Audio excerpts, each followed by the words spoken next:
Amahoro y'Imana abane namwe mwese bakundwa mu Mwami wacu Yesu Kristo. Nipfuza gusangira namwe amajambo dusanga muri iki gitabo ca Rusi tugiye kumara iminsi tuganirako. N'amajambo akomeye yamfashije kandi nawe agiye kugufasha.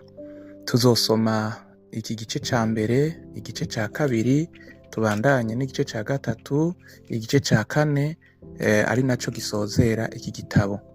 Ni igitabo kirimwo ubutunzi budasanzwe kandi niteze ko ugiye gukuramwo ibigufasha n'ibikuremesha n'ibigushigikira mu rugendo watanguye kugira ngo ntucike intege ariko ubandanye. Igitabo rero kigabanije mu bice bine.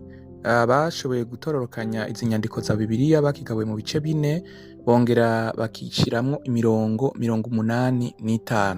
Tubibutse ko ibi bice igihe umwanditsi yacandika bitaba bitonze gutya, ariko vyakozwe kugira ngo vyorohere abasomyi abariko baratororokanya Bibiliya, nibo bashizemwo ibice hamwe n'imirongo. Reka rero duhere mu gice ca mbere dusome ku murongo wa mbere kugeza 18, hanyuma turasobanura nk'amajambo make y'igice ca mbere duhereye ku murongo wa mbere, hanyuma tugeze ku murongo wa 5, hanyuma tuzoheza tubandanye ku munsi w'ejo. Reka dusome duhereye ku murongo wa mbere. Rusi igice ca mbere umurongo wa mbere. Elimeleki na Nawomi basuhukira i Mowabu. Mu minsi y'abacamanza ikigoyi cateye mu gihugu, nuko umugabo w'i Betelehemu h'i Buyuda asuhukira mu gihugu c'i Mowabu, bo n'umugore wiwe n'abahungu biwe bompi. Uwo mugabo yitwa Elimeleki, umugore we yitwa Nawomi. Abahungu biwe bompi, umwe yitwa Mahaloni, uwundi yitwa Kiliyoni. Bari Abanyefurata b'i Betelehemu h'i Buyuda. Bashika mu gihugu c'i Mowabu babayo. Elimeleki umugabo wa Nawomi arapfa, asigarana n'abahungu biwe bompi. Babira Abanyamowabukazi, umwe yitwa Orupa, uwundi yitwa Rusi. Bamaranye imyaka nk'icumi, maze Mahaloni na Kiliyoni bompi barapfa. Uwo mugore abura abana biwe bompi n'umugabo wiwe. Umurongo wa 6. Rusi yanka guheba intabukwe. Bukeye avana hasi n'abakazana biwe kugira ngo ave mu gihugu c'i Mowabu asuhukira iwabo, kuko yari yumvise ari mu gihugu c'i Mowabu yuko Uhoraho yagendeye abantu biwe akabaha ivyo kurya. Ava aho hantu yari ari, bo n'abakazana biwe bompi bajana inzira isuhukira mu gihugu c'i Buyuda. Nawomi abwira abakazana biwe bompi ati, nimugende musubire mu mazu ya ba nyoko, Uhoraho abagirire neza nk'uko mwangiriye neza abahisi bo nanje. Uhoraho abahe mwempi gusubira kubaka ingo mugira abagabo. Arabagumbira, baraturikisha, bararira. Baramwishura batoya, ariko turasubira nayo mw'ihanga ryanyu. Nawomi arabishura ati, bakobwa banje, nimwisubirire inyuma. Ni iki gitumye mugomba kujana nanje? Hari abandi bana ngifise mu nda ngo baze babe abagabo banyu? Nimwisubirire inyuma bakobwa banje, mwigire, kuko ndenze gucurwa. Iyo mba mvuzeho nti n'ivyizigiro, ndeke naho noronka umugabo iri joro nyene nkazovyara abahungu, mbega ivyo vyotuma mubarindira gushitsaho bazokurira? Ivyo vyotuma mureka kurondera abagabo?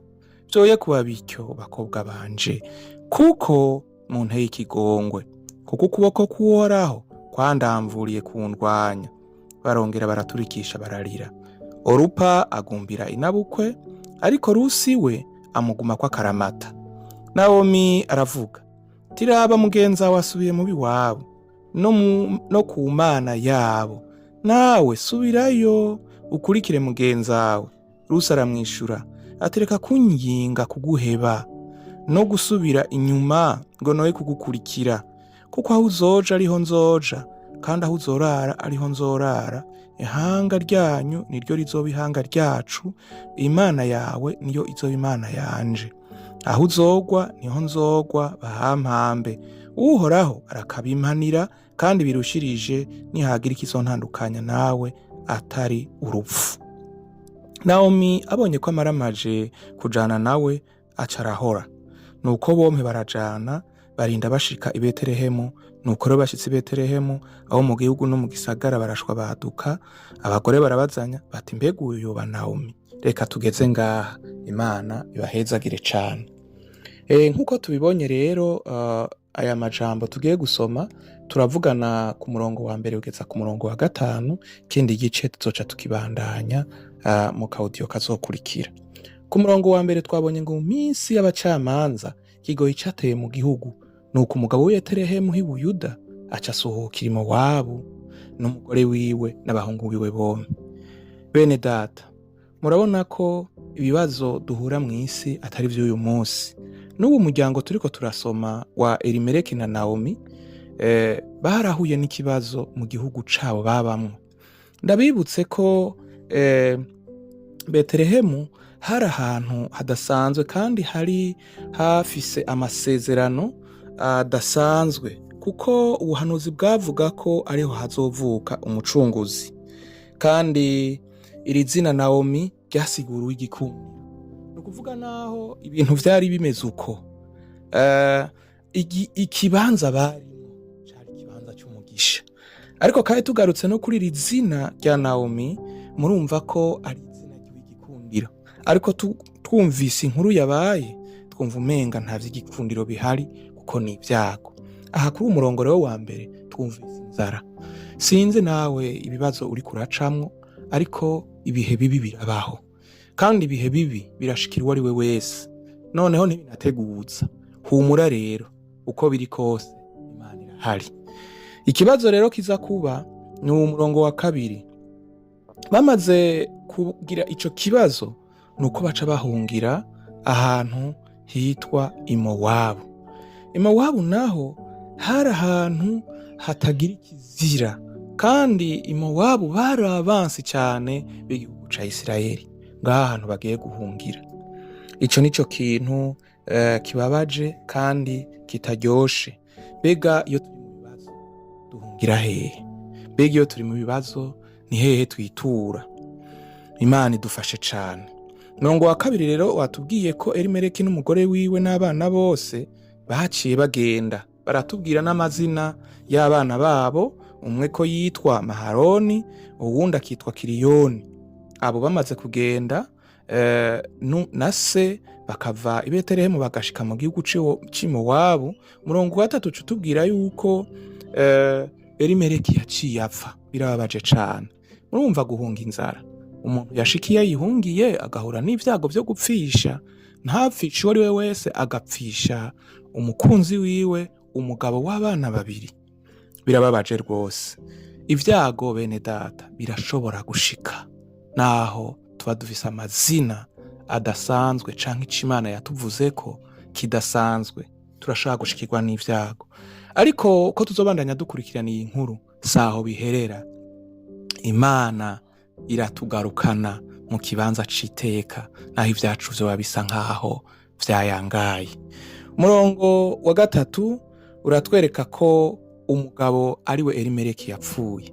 Mbega bishaka kudusigurira iki muri urugendo turimo? Hari igihe mu vyo duhungiyemwo dutakaza agakiza. Umuntu ntaba akija mu rusengero ugasanga yarapfuye mu buryo bwo mu mutima. Kuri umugabo, Bibiliya ivuga ko ari umutwe, ni nko gutakaza ikintu c'agaciro. Twobigereranya n'igihe umuntu aja ahantu kubw'ibibazo yahuye navyo agatakaza agakiza.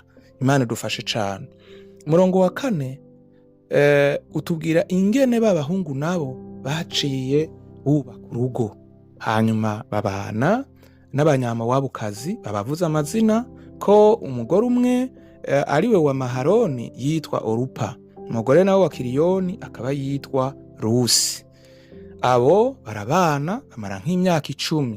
Ku murongo wa 5 Maharoni na Kiriyoni nabo barapfa, uwo mugore abura wa mugabo, abura n'abana biwe bompi. Bene data, hari aho twibaza ngo tugiye muri ibi kubera ibibazo dufise, tukabona umenga biratugirira akarusho, cane cane iyo duhungiye mu bintu vy'ivyaha, iyo duhungiye mu bintu Imana idashima, bikaba ari vyo tubona ngo vyotuzamura, vyodufasha. Yemwe, hari aho tubura ibintu vy'agaciro. Murumva ko habuze umuvyeyi w'urugo, habura n'abahungu biwe babiri. Bene data, reka tugeze aha, tuzobandanya aya majambo, tugaruke mbega kubura abahungu hoho vyasobanura iki mu buryo Imana iriko iratwigisha iri jambo. Murakoze. Yesu abamuhawe kaze mu gice kizokurikira. Turabakunda. Amen.